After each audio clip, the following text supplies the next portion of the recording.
j'espère que ça va toujours de ton côté. On se retrouve pour un nouvel épisode de Ancré à la maison.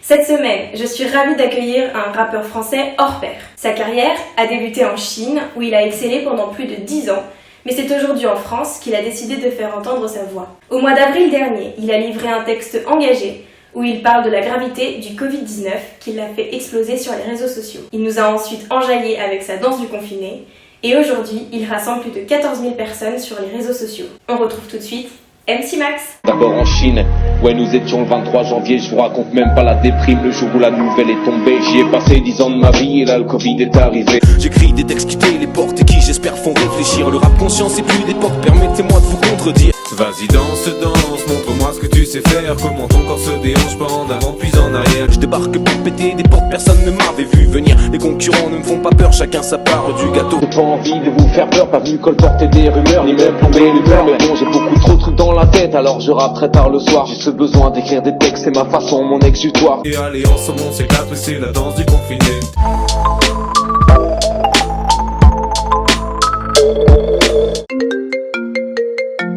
Est-ce que toi, tu peux commencer par nous dire qui tu es ? Je m'appelle Max, j'ai 29 ans, originaire de Nantes, mais expatrié en Chine pendant 10 ans. Je fais du rap depuis 2005, j'ai commencé en France, et puis après, je pensais arrêter quand je suis parti en Chine. J'ai choisi les études plutôt que la musique, et au final, il s'est avéré que la musique est toujours restée à côté de moi, jusqu'au jour, en 2015, où j'ai vraiment eu envie de vivre de ma passion. Est-ce que cette expérience en Chine, c'est elle qui t'a conforté dans le fait que tu voulais vraiment faire de la musique ? Disons que quand j'étais plus jeune en France, je voyais que c'était quand même un monde assez difficile. Déjà, j'étais à Nantes, pas à Paris, et c'est vrai que Paris, Marseille, c'était les deux seuls endroits où il y avait des rappeurs qui étaient connus.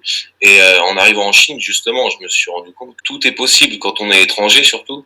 Les portes sont beaucoup plus ouvertes. Est-ce que c'est en faisant du rap en Chine où tu t'es dit j'ai envie de rentrer en France pour faire à nouveau du rap ? Disons que retour en France, c'était encore une fois un changement. J'arrivais à en vivre décemment en Chine, mais il y avait des mois avec et des mois sans. Donc je me suis dit, voilà, je vais avoir 30 ans, ça fait 10 ans que je suis là. J'avais envie de rentrer en Europe et quitte à remettre la musique de côté, donc c'était vraiment pas prévu. C'est juste le fait que j'ai fait ce morceau qui a buzzé et je me suis dit pourquoi pas, et il est jamais trop tard. Justement, tu parles de ce morceau qui a buzzé, ça s'appelle Coronavirus Rap. Le morceau a pas trop de nom, j'ai appelé ça... les gens ont commencé à l'appeler Ensemble. Ah ouais. Donc il n'y avait pas de but précis. Enfin, le but c'était plus de passer un message aux gens en fait, plutôt que d'écrire des pavés sur Facebook et que les gens m'écoutent pas ou me répondent avec des commentaires en me disant que j'étais fou quand je leur parlais du virus. Et je me suis dit que voilà, la musique, je pense que c'est ce que j'arrive à faire de mieux, donc tant qu'à faire, autant faire une chanson, mais il n'y avait vraiment pas d'attente particulière. Ce morceau, il a été visionné plusieurs millions de fois sur les réseaux. Toi qui le faisais pas dans un objectif de te faire forcément repérer, comment t'as vécu le fait que ça explose ? Du coup, je me pose énormément de questions parce que ouais, c'était absolument pas prévu et j'ai rien vu venir. J'en ai parlé avec des gens, je leur disais oui, bon voilà, je vais avoir 30 ans, machin, c'est peut-être pas le moment. Et au final, quand j'ai vu tous les commentaires positifs, etc., c'est vraiment quasiment que ça. Et je me suis dit c'est peut-être que c'est le destin, quoi. Si je quitte la Chine, je quitte le rap et que dès que j'arrive en Europe, le rap revient à moi, c'est que ça veut dire sans doute quelque chose, quoi. Quelques semaines après, t'as sorti Danse du confiné, un morceau qui est un peu plus léger. Est-ce que c'est un peu ta façon à toi de faire du rap, d'écrire sur ce que t'as envie d'écrire au moment où t'as envie de le faire ? C'est ça, en fait. J'ai toujours pris le rap comme un exutoire et j'ai toujours considéré que le rap, il fallait absolument passer un message, que ce soit plus léger, comme tu dis, ou plus conscient. Mais moi, c'est vrai que ça a toujours été une façon de mettre sur le papier mes émotions et ce que je ressens au jour le jour. Tu dis que tu fais du rap à l'ancienne. Qu'est-ce que t'entends par faire du rap à l'ancienne ? Le rap à l'ancienne, c'est les instrumentales qui sont utilisées, le flow qui est utilisé. À la base, rap, c'est rhythm and poetry, donc le texte est censé porter un message. Est-ce que c'est le moment que tu as choisi pour lancer un peu ta carrière ? Disons que j'ai pas envie de laisser le buzz retomber. J'ai beaucoup réfléchi, je me suis dit voilà, comment est-ce que j'ai envie de faire ça ? Qu'est-ce que j'ai envie de faire ? Donc j'ai déjà commencé à travailler sur un projet sérieux.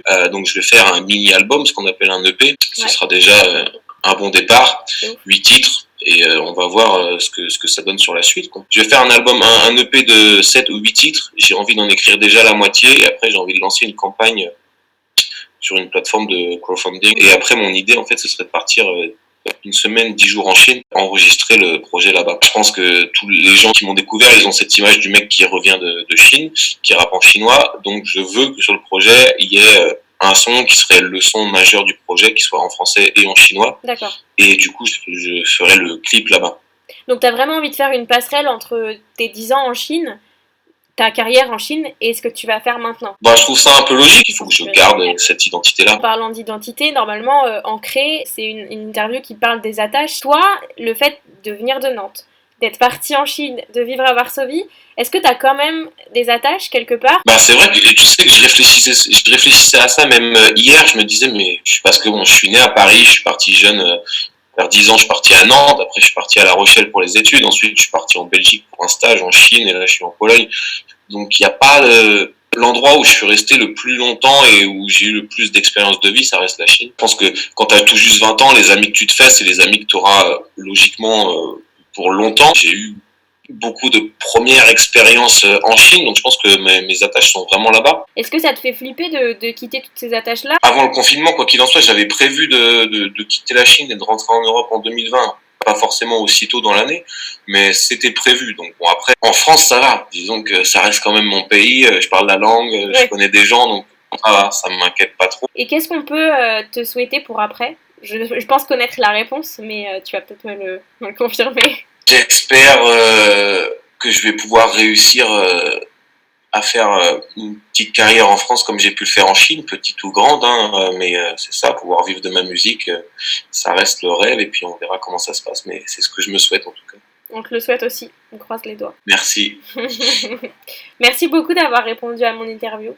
Et merci à toi. Prends soin de toi. Pareil, à bientôt. Ciao. Salut. What's up, Thérèse?